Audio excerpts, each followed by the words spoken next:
So, before we begin, I would like to introduce our guest. Dr. Lisa Maria is the education research manager at the Chartered College of Teaching, where she works on linking research and practice. She works on content for the member platform My College, contributes to original research project and runs member consultations.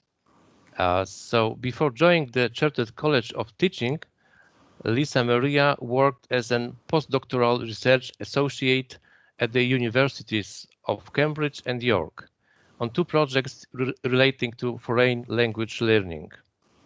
In her PhD thesis, she investigated the similarities and differences between typically developing multilingualism and multilingual language disorders. She is qualified teacher and has worked in secondary schools in Austria and England. So, ladies and gentlemen, you're welcome to ask questions, but after the presentation, during the discussion. So I would like to add also that the seminar is being recorded and Dr. Muller has agreed to the recording. Her lecture will be available on our department website after this presentation. So, dear Lisa, the floor is yours. Thank you very much for the kind introduction and thank you very much for hosting me today. Dziękuję bardzo za zaproszenie. As was introduced in a very brief in my biography, I've got a background that ranges kind of from education to linguistics. Have done my PhD in linguistics, and I'm now kind of back to the roots in my current role at the Chartered College of Teaching. And this is what I try to show in my current presentation. So it's nice to be back. I was already able to present once on my PhD project, so it's lovely to now show some ongoing research that I'm working on and some of the work that we've done with the Chartered College of Teaching. Just to give you a little bit of background, the Chartered College of Teaching is the professional body of teachers in England. So we work on linking research and practice and also capturing the practice the teachers are using currently in the classroom.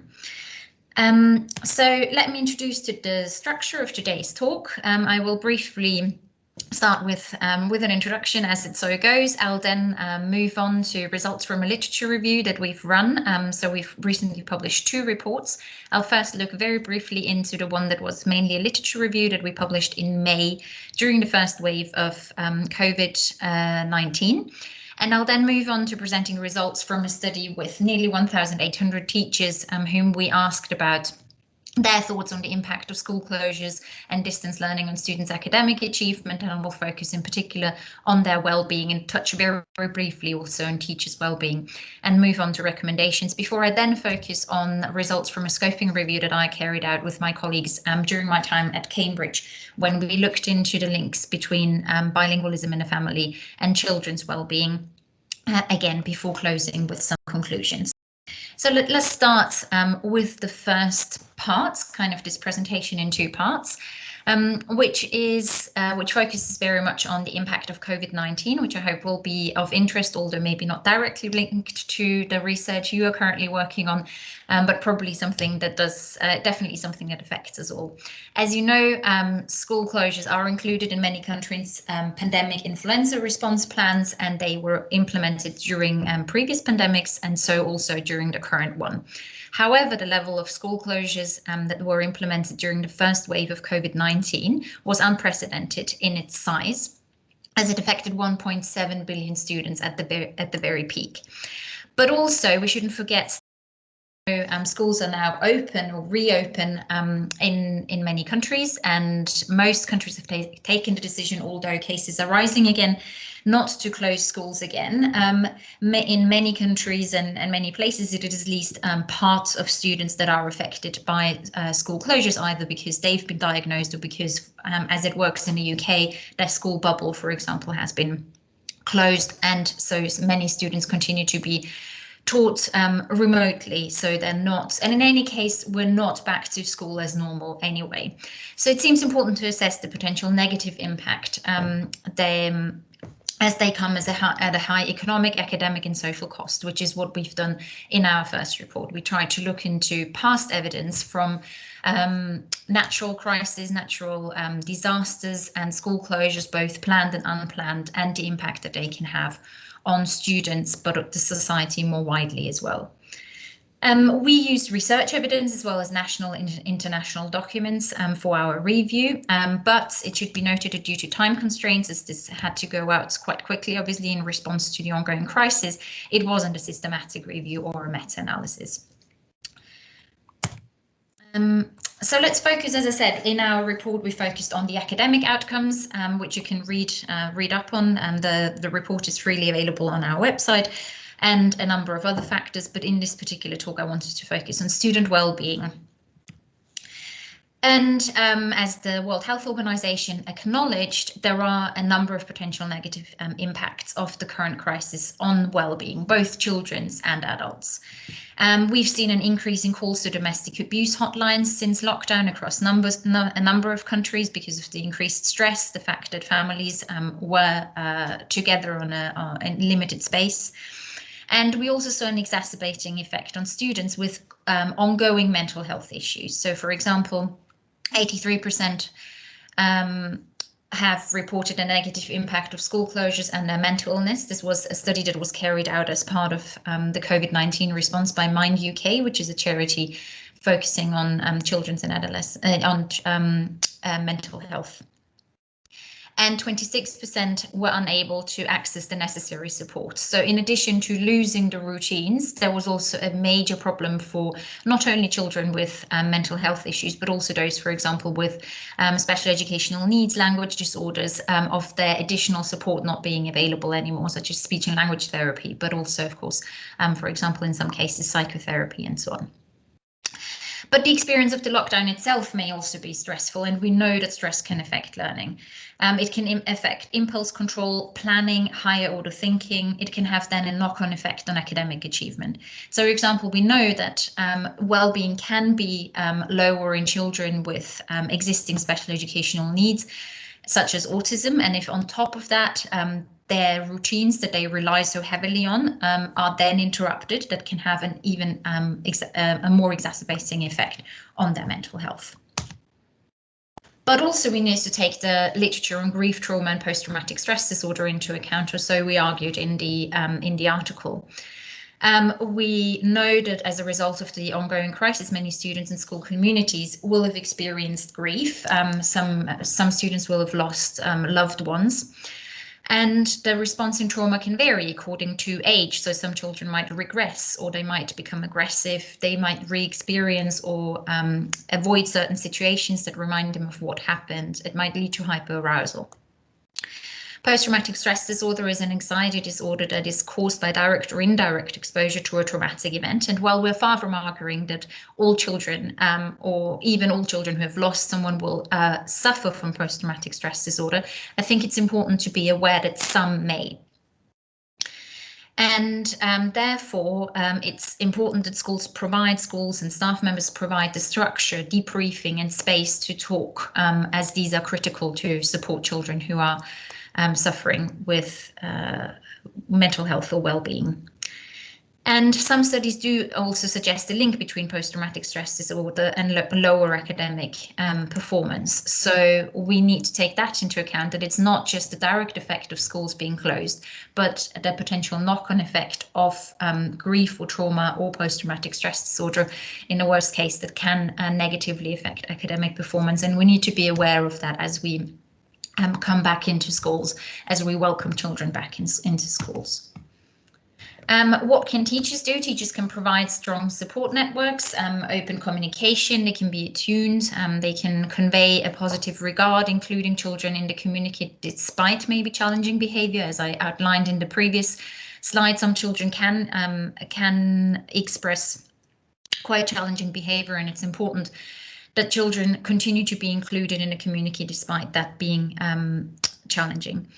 A collaboration between parents and professionals is important, and also supporting positive socio-emotional responses, but also rethinking reactions to behavior. So it very much depends, obviously, also when I present this in different national and international contexts, and they have got very different behavior rules and policies in place in schools, but maybe we should start by asking why children behave in a certain way, and whether maybe what they've experienced throughout lockdown, and it's not only about losing a loved one, it is also about maybe having experienced domestic abuse. As we saw, the domestic abuse hotlines have received an increase in calls, so we should stay attuned to the fact that some children may have suffered domestic or increased domestic abuse as a result of this lockdown situation, and so we need to be aware of any triggers that we might have in our classroom that could lead to that negative behavior.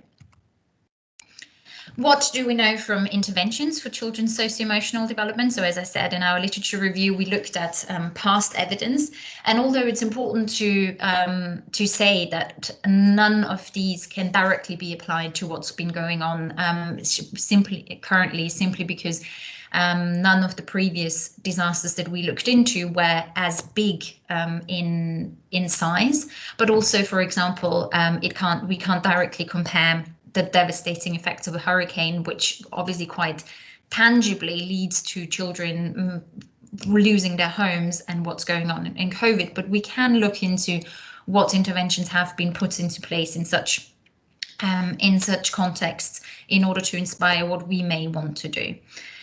So, for example, in the context of Hurricane Katrina, schools allowed children to write about and discuss their emotions in English lessons.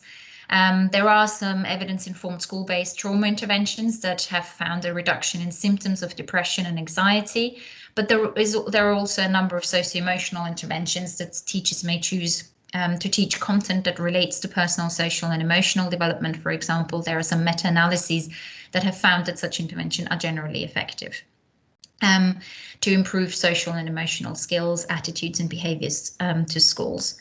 And the Education Endowment Foundation, for you, if you're not familiar with this is an organisation in the UK that focuses on evidence-informed practice, found that explicit teaching, modelling, and behaviours and collaboration with parents are particularly important in order for socio-emotional interventions to be effective. So I also very briefly want to talk about the impact on teachers before I move on to our scoping review, just because we found that actually very few people spoke about the impact on teachers that school closures were having. And indeed, when looking at previous literature, we can find that there is evidence that they can suffer from secondary traumatic stress. There is evidence from volunteer and frontline staff that we looked at, and evidence from teachers in previous crises that is important to take into account. So implications for teachers, again, we know that the World Health Organization has stressed the potential negative impact of the current crisis on people's well-being, and teachers are obviously also part of the general population. So at the very least, they will be affected by the potential negative impacts that the general population is also suffering from. But in addition to that, teachers are also very much first responders to the emotional needs of children, which can lead to them suffering from secondary traumatic stress, which is an anxiety that, or a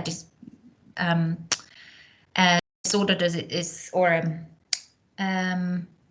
a situation that is associated with people who take care of people who are traumatized. So, for example, it's been found that 26% of therapists, or 50% of social workers can be affected by secondary traumatic stress. So if we now think of the situation that teachers are very much on the front lines in terms of responding to children's socio-emotional needs, there is potential that they will develop this secondary traumatic stress. And some risk factors are personal history of trauma, caseload. We know that workload has exploded for teachers as a result of this crisis, at least the majority in our study. It's been shown in other studies as well. And work and social support are protective factors. So schools should create environments where teachers can at least exchange with each other and share what's going on. Whether that's virtually or face-to-face will obviously depend on the development of the situation. But I think it's important to bear in mind that this situation can have also a negative impact on teachers.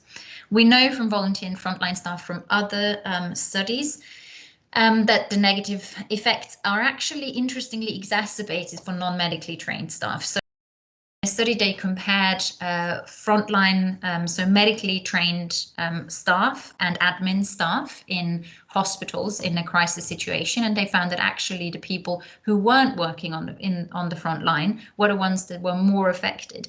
And it's been argued that that's potentially due to a lack of communication, just not being as directly involved. So again, if we try and adopt that or use that information in the context for teaching, we could argue that that may also be the case. And we have indeed found in our own research, the teachers found that communication from government was insufficient and not very clear, which led to additional stress.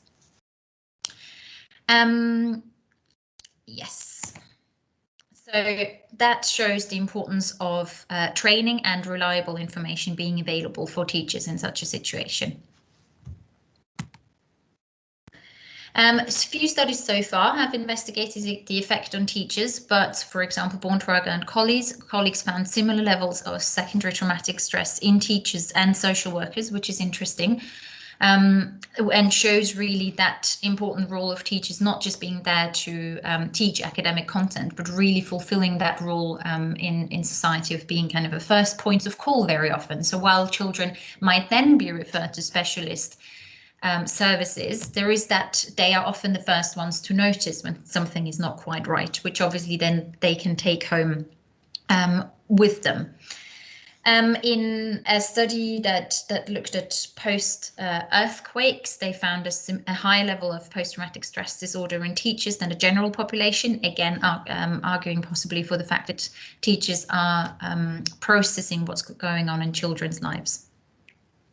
Pfefferbaum showed that teachers felt quite ill-equipped to support students post 9/11, and that's again something that's also becoming quite apparent in the current crisis, that teachers are not necessarily trained to support children with their socio-emotional development, particularly if they're grieving or traumatizing, yet they are the people who need to do so. And Child Bereavement UK in 2018 found that 90% of teachers feel ill-equipped to support grieving students, which also corresponds to our own findings. And we found in our study that 80% of teachers said that their well-being has decreased since lockdown, which really shows that the combination of increased workload plus their increased role of caring for children's socio-emotional development, and sometimes really the basic needs, making sure that children have got enough to eat because free school meals in some cases weren't available anymore, have added additional stress. So just very briefly, we carried out a survey with 1,800 members of the Chartered College of Teaching and also ran 6 focus groups, and the results were then published in July. And we've focused on teachers' views of distance learning, how they think it affected student learning. What we will focus on today is the impact of COVID-19 on teacher and student well-being, but also how particularly vulnerable students have been affected and what the best way to support them is. We also asked teachers about their views on school reopening plans and whether the current crisis has influenced teachers' views on education and the teaching profession. But as I said, I'll focus on the well-being aspect. Just a brief overview of the respondents. As I said, nearly 1,800. They were mainly from primary and secondary schools, and also some respondents from early years, so kindergarten, preschool. We collected responses between the 7th May and the 5th of June and ran 6 online focus groups with 34 participants in total. So what were teachers' views on well-being? Over 98% of teachers felt that well-being of at least some of their students had been negatively affected by the partial school closures, and 33% of teachers thought it had negatively affected the well-being of most or all of their students. Teachers also highlighted the importance of time to focus on students' mental health when schools reopened to more students, and that they needed the time to settle back. So that was noticed for all students, but also particularly those with special educational needs, that we would need time to resettle. And I think that's really important to bear in mind when we discuss whether exams should take place this academic year. And what these exams, if they take place, what they should cover. I think we need to bear in mind that not only was student learning affected by school closures, but also schools needed time to settle back into routines to make sure everyone was okay and support those who weren't. And in the quote here, I'll give you some time to read it, really captures that, I think.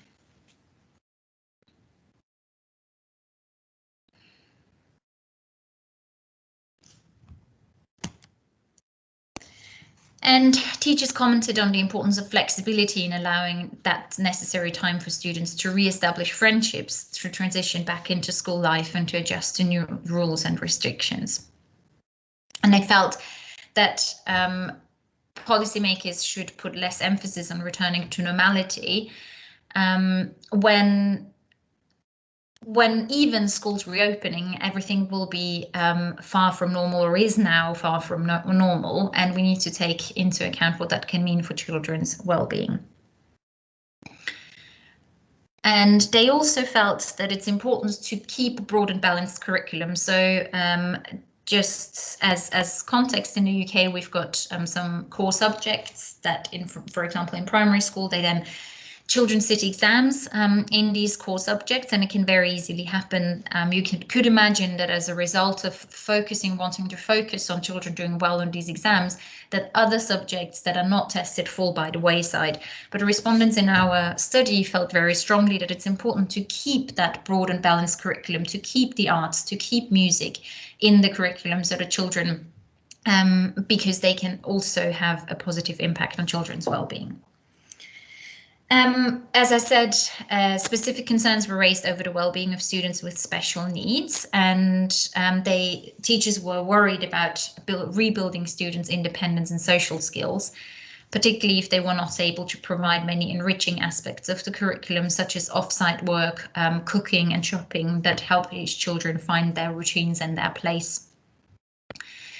But also, it's equally important to note that some teachers, particularly those working with children on the autism spectrum disorder, felt that actually these months out of school had a positive impact on them, because even though they may have interrupted their routine, once they found a new routine with online learning, they were exposed to less stress that the physical and the built environment has on them, or being surrounded by so many other children has on them. So I think there are some interesting aspects that we could take from this and reflect on going forward, whether we can maybe come up with a blended approach for some children who may need that extra support.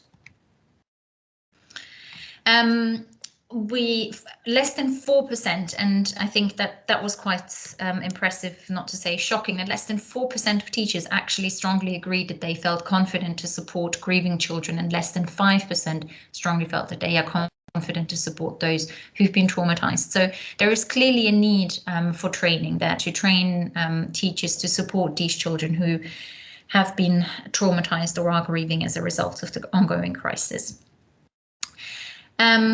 This corresponds to finding from a recent study by Child Bereavement UK, as I said, and the most commonly requested training by respondents was actually training in grief and trauma support. The respondents also raised concerns over the well-being of vulnerable children, including those with mental health issues, and 80% of teachers agree that their most vulnerable students have been most affected by the COVID-19 crisis. They were also concerned about students who could be considered on the cusp of vulnerable, so who may not have been previously identified as, for example, needing free school meals, but who come from a family with a very difficult financial situation that may have been exacerbated by the current situation, and whose situation may have deteriorated as a result, but who aren't captured yet because the processes are not in place or can't keep up. Yes, regarding, I'm just looking at the time, I think I'll move on to our to the conclusion of the study and then move to the focus on well-being and bilingualism. So we could see that school closures and wider crisis can negatively impact student well-being, and we should consider socio-emotional interventions as they could provide important support. Schools will need time to get back to normal, even in the current situation, as they've been open or partly open for a while. And it clearly showed the teachers play an important role in supporting grieving and or traumatized children, but they do currently feel largely ill-equipped to do so. So it's important that we provide the necessary training and support, and also in order to also make sure that teachers' well-being isn't negatively affected. Okay, let's now leave COVID-19 aside and move to another research area that I've been working on with my colleagues in Cambridge, bilingualism in the family and child well-being. So a growing body of literature investigates the link, or has investigated the link between language use in the family and well-being. You've got some references there. And the previous narrative review by De Houwer, a leading researcher in the field, has summarized findings from Europe on this question.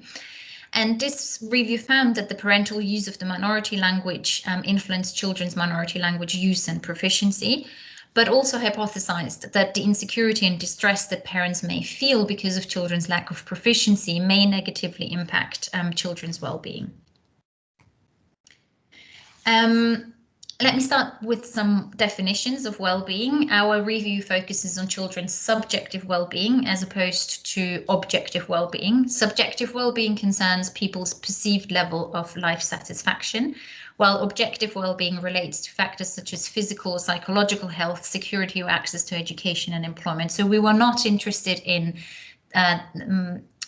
the migrants' population access to physical, psychological services or medical help or employment, but rather on the perception of well-being. And it needs to be noted, however, that despite increased interest in the topic of well-being, its definition remains a challenge. So even this juxtaposition of subjective versus objective is sometimes questioned in the literature, and boundaries are drawn differently. But we have chosen to use this and to focus on subjective well-being. It's also important to note that we focused on well-being specifically as opposed to mental health. They can be related, but there is no clear consensus whether they're opposite ends of the same spectrum or separate concepts. And a recent meta-analysis by Patalai and Fitzsimmons investigated a range of individual, family and wider environment predictors of mental health and well-being in a cohort study of 11-year-olds in the UK. There were over 12,000 participants, individuals involved in that study. And they found only a weak correlation between mental health and well-being and different factors predicting each. And in particular, they found that mental health was most strongly predicted by health and chronic conditions, whereas well-being was most strongly predicted by the environment. So again, we chose to focus on well-being rather than mental health, and on subjective rather than objective well-being. Why well-being and communication? So a study by Halle and colleagues showed that attachment to parents and caregivers is crucial for socio-emotional development and linguistic development. We know that values and views are communicated through conversations in the family. It's through that communication that children understand and enter into dialogue with the parents. They learn important socio-emotional skills through conversation. And good communication in the family has been linked to a number of positive outcomes in adolescence, such as, for example, lower risk-taking and behavior. So clearly communication in the family has been shown to be linked to positive socio-emotional development, obviously linguistic development, which is slightly more obvious, and even goes on not just in the early years, but goes on into the older ages and has been associated with this lower risk-taking behavior in adolescence. And a recent study by the OECD confirmed this link and found that actually the most important factor in children's well-being is the communication at home and sharing a family meal, for example, together and being able to communicate throughout. So our question was, given this link, given this association between communication and positive socio-emotional outcomes for children, what difference does it make when two languages are present in the family and children's knowledge or lack of knowledge of the minority language? Families in language context situations face a number of different challenges. They can, and this has been shown by others, so by de Hauer and Little, for example, who showed that family members can feel excluded or frustrated if they don't understand the other languages that are happening and going on and spoken in the family context. There might be limited opportunities for communicative involvement if your knowledge of the other language is limited. But also there might be culturally different child-rearing beliefs that may lead to conflict. There might be limited emotional connections due to limited language knowledge or mismatches in parental expectations about desired children's language proficiency in each of the languages. So one of the parents thinking that should be maybe they should be monolingual, the other thinking that they are bilingual, they should be bilingual. And that leading to potential conflict. So there is this additional potential for conflict. And that's not to say that there is no conflict in a monolingual family situation. I don't think anyone would suggest that, but it seems like there is particular additional potential for some friction in a bilingual, in a language context situation. So there are clearly some barriers to harmonious bilingual developments in these contexts, and harmonious bilingual development has been defined by de Hauer as the experience of well-being in a language context situation that involves young children and their families. And when harmonious bilingualism is not prioritized, this can lead to emotional distance, rejection by family members, feelings of insufficiency or exclusion, ambiguous identity formation. And Chan and colleagues have shown that the use of both languages to express emotions can be most appropriate due to a lack of emotionality of the majority language. So the fact that sometimes when we think about it, I always like to explain it this way. When we speak to small children, we usually have a go-to language. We might be very fluent in, say, English or another language that we've learned, but it may not come naturally to us to use that language in a situation where, say, a child has fallen over and they've hurt themselves. It's often kind of an emotionally quite loaded language that we use in such a context. And there's this additional layer of language use that goes beyond proficiency, where there are emotional factors that come into play. So it seems important to investigate the link between well-being and bilingualism. And just very briefly about the team, I worked with my colleagues Elspeth Wilson, Katie Howard, Napoleon Gibson on this review, and they're all we were all at the time based at the University of Cambridge. Quick overview of the methods. The link between bilingualism and the family and child well-being has been investigated in a range of disciplines, so psychology, linguistics, education, sociology, family studies, and so on, which, as you're very much aware, leads to a myriad of methodologies and approaches, which in turn makes a synthesis of the results into a systematic review or a meta-analysis challenging, because you get a mixture of qualitative, quantitative, and within those very different approaches. And you'll see more about that in a minute when I get into the heterogeneity of the results. Therefore, we chose to conduct a scoping review, the goal of which is to inform a research agenda for a field in which information is starting to accumulate. Instead of offering a definitive answer to a research question, it seeks to map the key concepts that are prevalent in a field and describe the main sources and types of evidence. So rather than answering one definite question, it's about kind of mapping out the field and what's available. We've gone through the stages that were described by Arksey and O'Malley in their description of a scoping review. So we first identified the research question, then the relevant studies, selected them, charted the data, and collated, summarized, and reported the results. So I don't think there is anything surprising there. And our research question: what is known from the existing literature about the relationship between bilingualism in the family and child and adolescent subjective well-being? We looked through Scopus, Web of Knowledge, ERIC, Psych Articles, and Psych Info between September and October 2018, and we decided to focus on articles that were published after 1945 because any traumatizing situations that arose due to displacement after the Second World War, for example.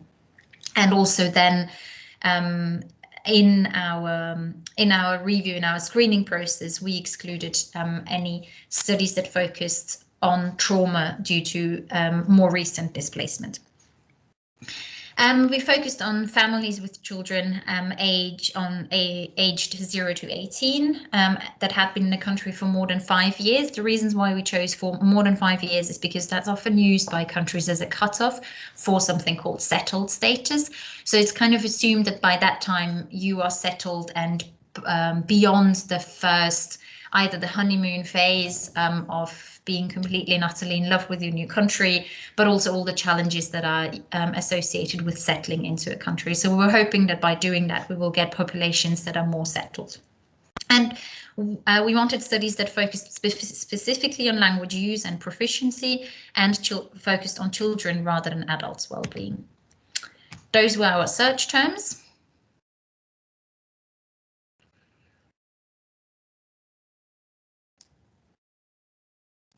We used the broader terms in addition to specific subjective well-being due to, as I said, the ongoing debates around the right terminology. Used inclusive terms when it came to family and specific family members, and we're focusing on language use as well as proficiency, but also added the negative side of language attrition in order to see if that because that could mean we could include additional studies by focusing on language attrition, so the loss of language. Just a brief overview of the studies. We started out with 1,433 studies that we went through and then excluded them based on the titles, the abstracts and full texts. And in the end, we ended up with 17 studies in this review. We saw two themes emerging. On the one, the effect of language proficiency on family relationships, but also the acculturation of parents and children as mediated by language. As I said, part of the goal of a scoping review is also to map key concepts. And already this, I think it was really important for a study to do this because it showed the heterogeneity of our field. We all know that, of course, definitions of bilingualism are far and we've got many different definitions of bilingualism. And also we measure bilingualism differently, and that also became apparent in this study. So there were some that measured language proficiency, some active, some passive, all of them, although used self-assessment rather than a language test, for example. So that's a limitation that could be addressed in future research. Some focused on language use in different situations. Sometimes they combined both. Some looked at situations of subtractive or bilingualism or semilingual, so that process of losing one language, and some used categorization, so for example Romain's taxonomy of bilingualism. And well-being looked slightly similar, so they focused on psychological profiles of participants or the relational outcomes within the family. So either they focused on how well the people felt, or they measured it, they took the relational outcomes in the family as a proxy measure.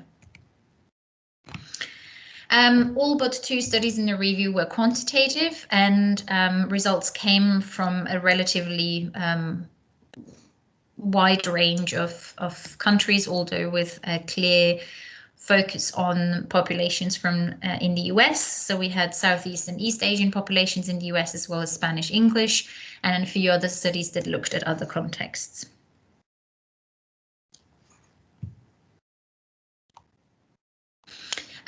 Well-being was measured also in different ways. So we had depressive symptoms. As I said, we didn't use we excluded studies that included participants with a diagnosis, for example, of depression, but many studies measured well-being through the proxy of depressive symptoms. So that's not to say that the people who were part of this were clinically depressed, but they used it as a proxy to assess people's levels of well-being. Some used family cohesion and relationships, and some used measures of self-esteem, and the qualitative studies used observations and interviews.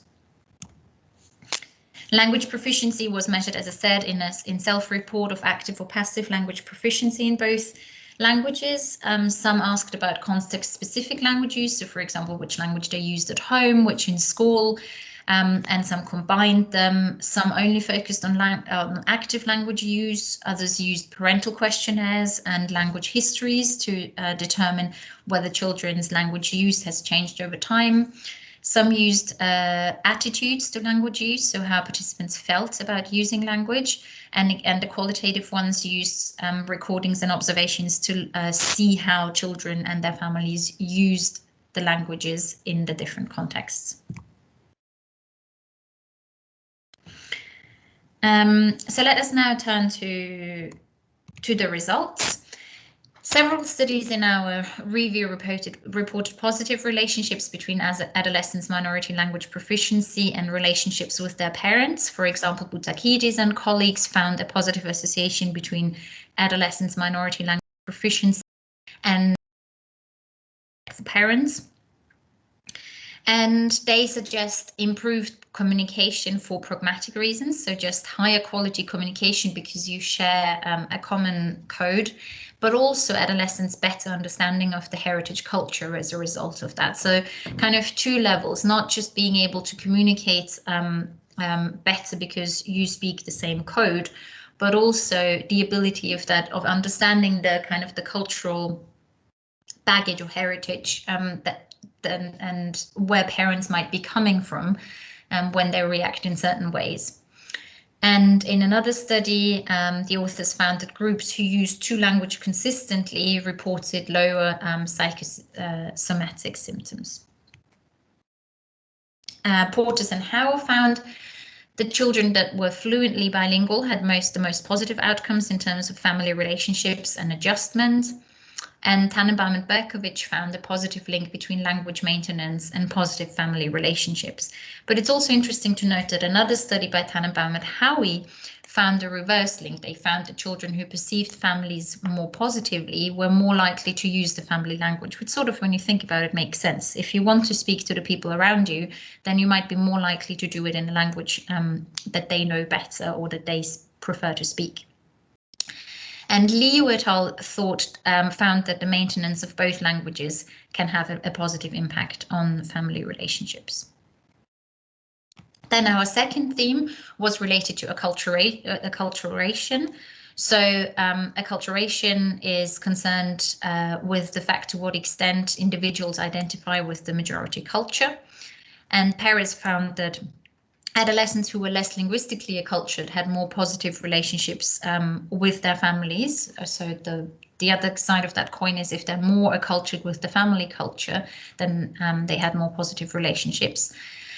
Choi and colleagues in two studies found that parental ethnic pride was negatively associated with children's mainstream cultural orientation, would also make sense, as you're more likely to then to be associated with the parents. The stronger the parental associations are with the heritage culture, that can impact how oriented children are towards the majority culture.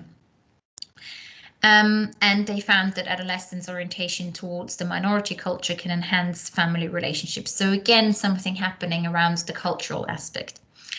And Owen Follini found interestingly that it was the knowledge, but not necessarily the use of children's minority language that were associated with better relationships.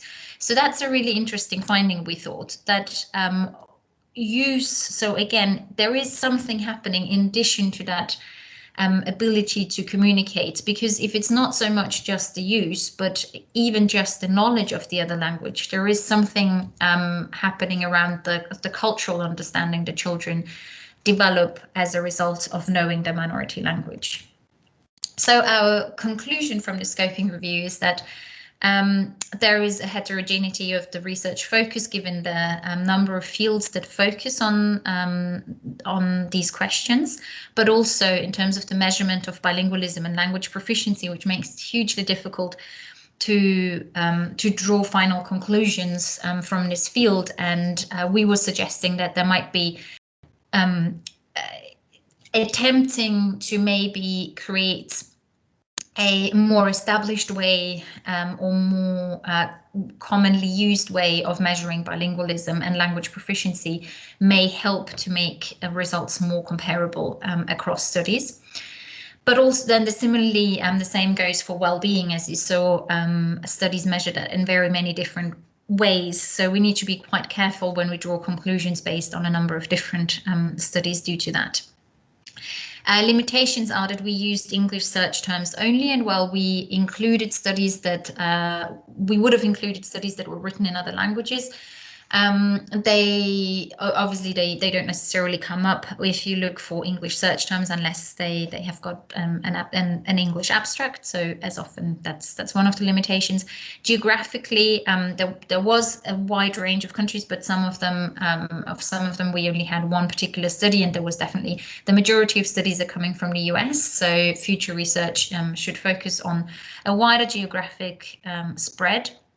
And also we should focus on the direction of the association. As we saw, it's not quite clear whether it's positive relationships that lead to better language outcomes or the other way around. And then finally, so the tentative conclusion from our review is that children's bilingualism can be linked to better communication with parents. Also in studies where parents had good knowledge of the majority language. And I think that's really important for us to stress, that there is the language use and language knowledge goes beyond utilitarian motives. That yes, immigrants into a new country may have a very high level of the majority language, and it could be suggested that as a result of that, their children don't, and I'm using quotation marks here on purpose, don't need to learn the heritage language.